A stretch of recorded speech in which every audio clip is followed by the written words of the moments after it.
Okay, logic lesson 2, the validity of a proof. Okay, so something to define is a counter and example. An example of or evidence that does not support your conjecture.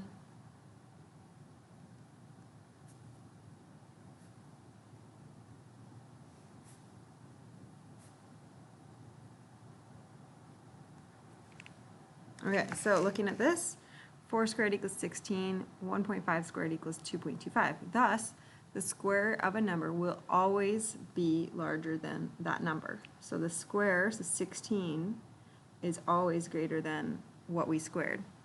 Is this valid? Okay, so would it work for every single number? So if I square 1/2, I get a quarter, or if you like decimals. So is this larger than that? No. So not valid.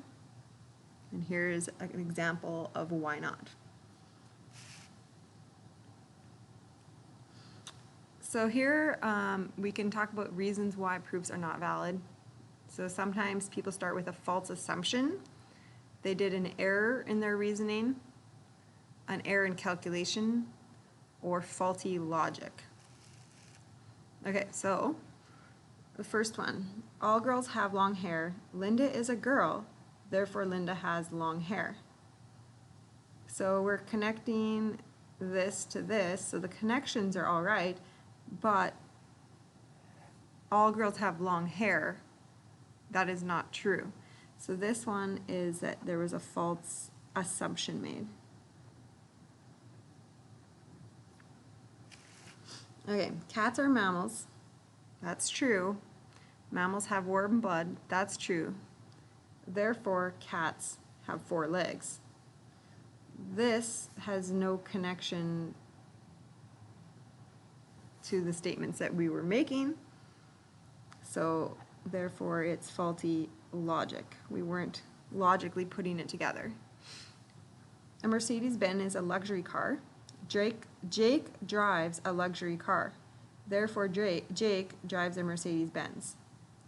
Okay, this is not true. This is true. That's true.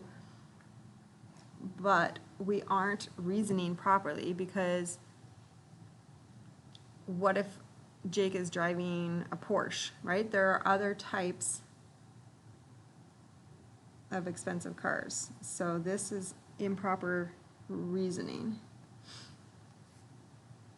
We didn't reason properly because we didn't think about that there's other types. Take a number, okay? The number is then increased by 4. That's what we did. Multiply it by 2. So right here I actually see an error, because if I multiply this by 2, I should get 2n plus 8. So here they have an error in calculation.